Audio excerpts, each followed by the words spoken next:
memakzulkan Gibran karena memang dia tidak pernah lulus SMA, tidak pernah punya ijazah SMA, hanya 1 tahun SMA di Orchid Park Secondary School.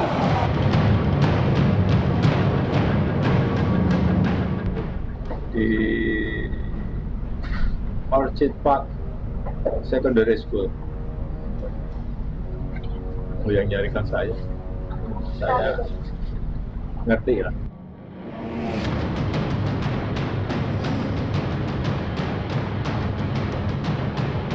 Bagaimana saya bisa damai? Bukan saya yang damai. Maka dia yang harus berdamai. Satu-satunya cara mundur.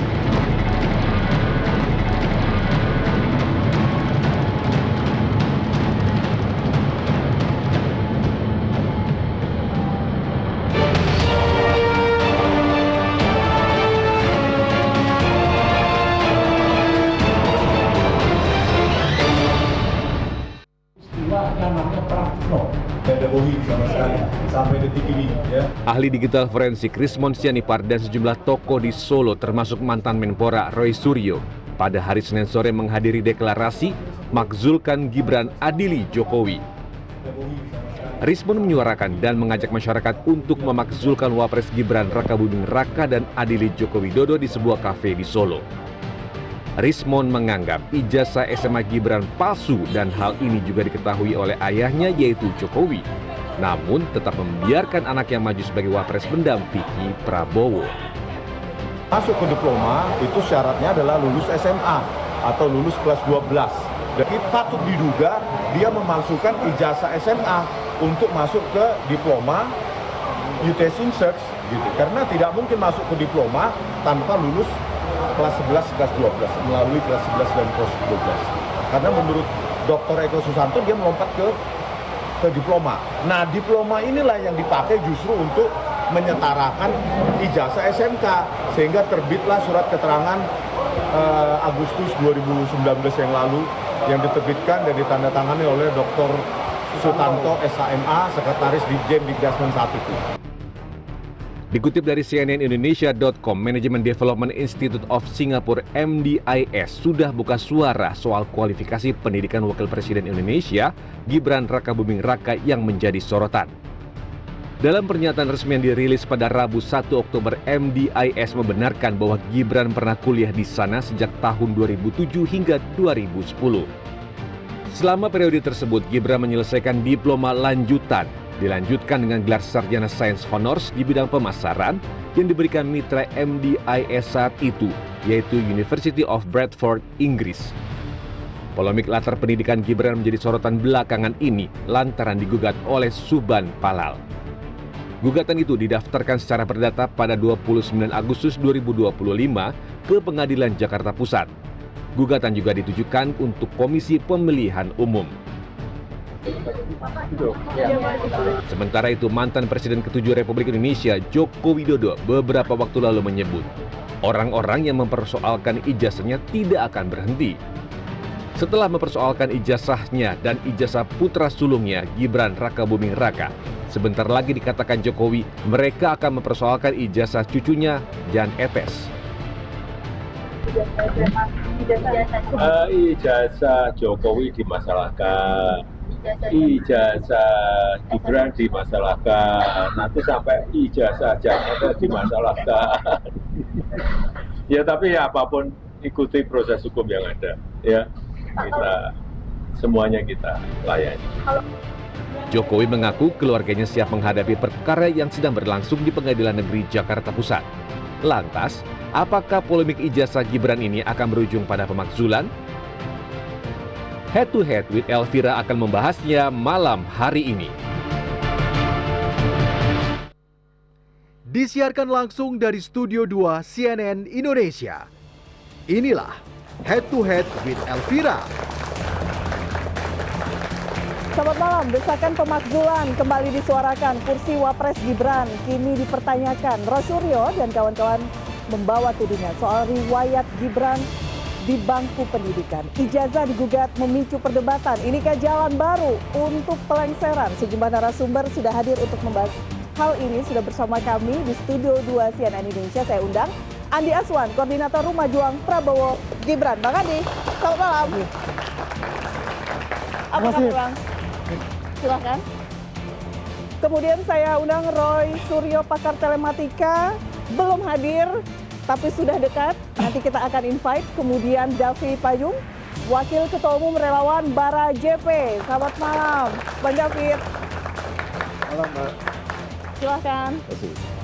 Dan juga saya undang Kurniatri Royani, Kuasa Hukum TPUA. Selamat malam. Assalamualaikum Bu Kurnia. Apa kabar? Silakan Ibu, sambil menunggu Mas Roy ya. Siap. Katanya sudah dekat. Dan juga sudah hadir bersama kami pakar hukum tata negara Refli Harun. Selamat malam Bang Refli. Dan juga Valdo Maldini, Ketua Bidang Komunikasi Publik DPP PSI. Selamat malam.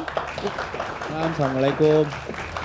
Baik, kita akan mulai diskusi karena tampaknya belum tuntas juga soal ijazah. Tidak hanya ijazah Jokowi, tapi kini kemudian ijazah Mas Gibran, Wakil Presiden yang dipersoalkan. Bu Kurnia, kita berbicara mengenai bagaimana Bu Kurnia, Mas Roy, tadi kita lihat juga di informasi awal Bang Rismon itu keliling ke beberapa lokasi DPP. Bahkan kemarin di Solo juga menggelar konferensi pers. Ini semakin arahnya pemakzulan, targetnya ke sana. Atau apa yang ingin dicari, Bu? Boleh? Silakan. Ya, bismillahirrahmanirrahim. Assalamualaikum warahmatullahi wabarakatuh. Pemirsa Head to Head, Mbak Elvira yang saya hormati, setiap orang tua itu diperbolehkan untuk menginginkan anaknya mendapatkan kesehatan yang baik, rezeki yang baik, karir yang baik ya, dan pastinya pendidikan yang baik begitu. Semua orang tua. Tapi tentu saja tidak semua orang tua seberuntung Bapak Jokowi. Ya, kalau Bapak Jokowi ini sangat beruntung sekali. Tentu tidak bisa dilepaskan daripada kondisi beliau ya sebagai orang yang pernah menjadi orang nomor 1.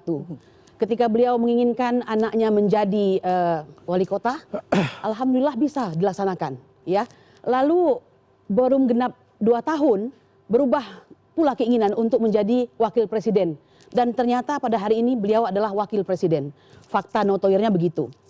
Nah, apakah yang terjadi ini sebenarnya dan sesungguhnya begitu kan? Artinya saya ingin mengatakan setiap orang boleh menjadi apapun. Silahkan. Akan tetapi dengan catatan bahwa orang tersebut haruslah memenuhi persyaratan begitu ya. Nah, ini mengapa dikatakan demikian? Dikarenakan setiap posisi, setiap tanggung jawab itu seperti kata dalam bahasa Belanda, geen mag zonder verantwoordelijkheid. Setiap orang itu pasti akan menanggung suatu tanggung jawab ya. Nah, jadi posisi sebagai wakil presiden itu adalah posisi yang luar biasa strategis mendampingi presiden. Orang-orang yang mencintai negeri ini melihat ini ada sesuatu kejanggalan di situ begitu ya. Nah, kalau kejanggalan itu semata-mata dari proses meningkatnya untuk menjadi wakil presiden, mungkin itu baru salah satu. Seperti misalnya ketika Gibran ini dinaikkan sebagai wakil presiden, prosesnya ini kan luar biasa. Dengan keputusan 90 ya, di mana di sana ada paman beliau yaitu Anwar Usman ya dan segala macam. Nah, ini hanya salah satu. Tetapi lebih daripada itu, makin diteliti ada banyak kejanggalan-kejanggalan. Misalnya lompatan kejanggalan daripada pendidikan beliau begitu. Nah, ini yang dimaksudkan tadi. Jadi kalau Anda tanya arahnya kemana, arahnya sesungguhnya adalah arah untuk membuat bangsa ini menjadi benar begitu.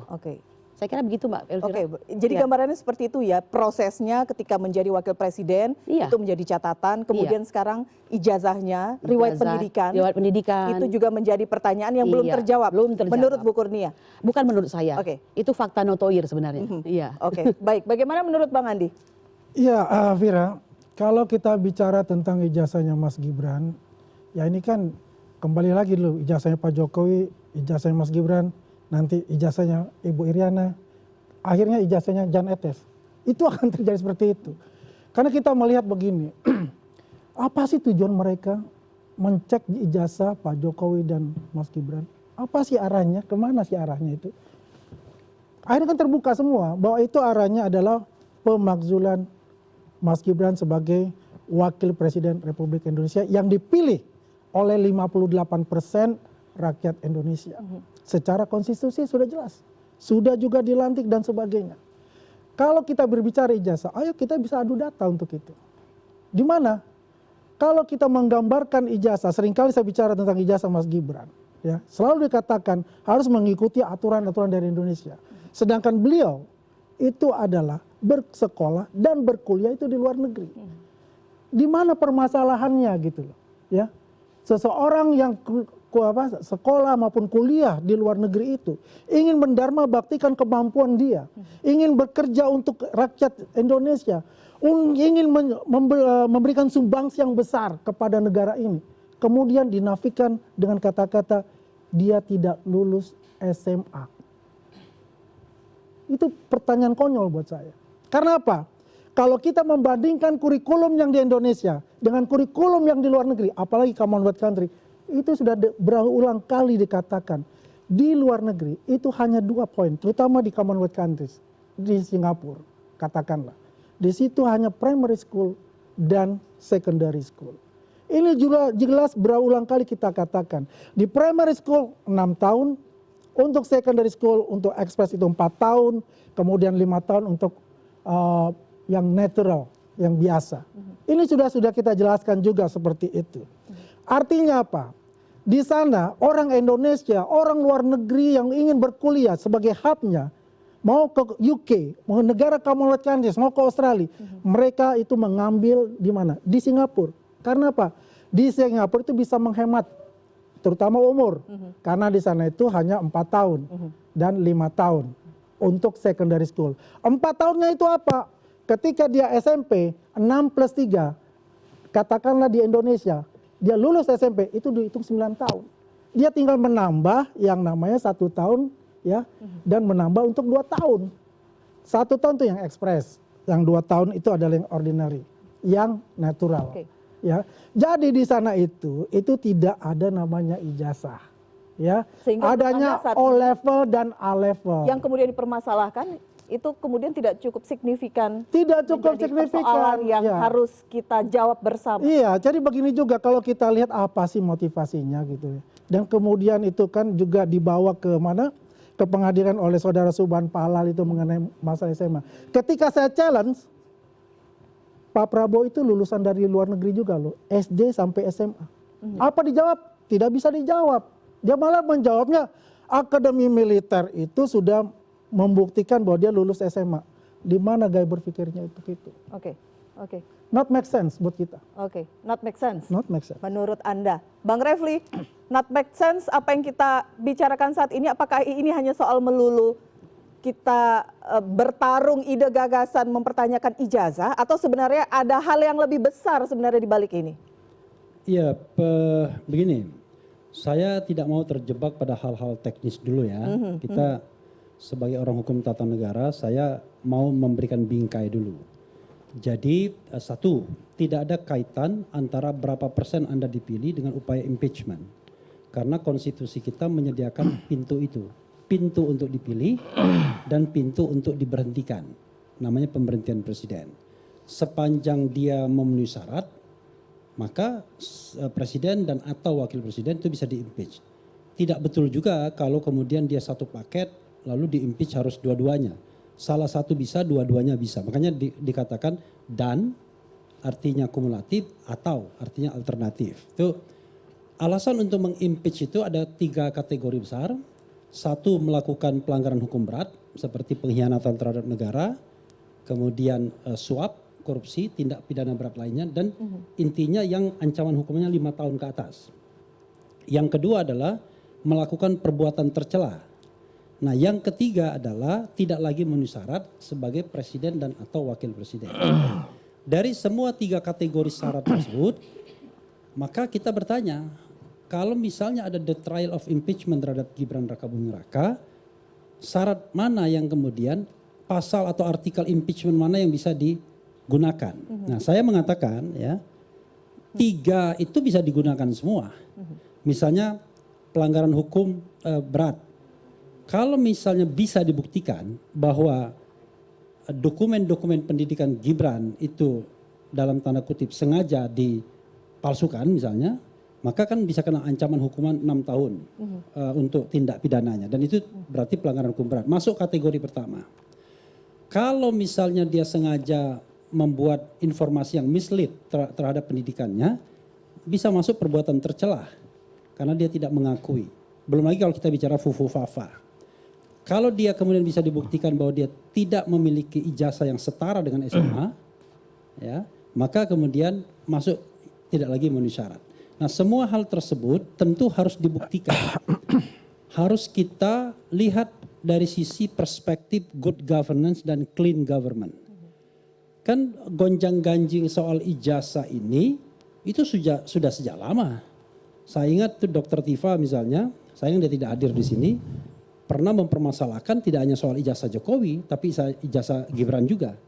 Mas Roy Suryo juga melakukan hal yang sama kan.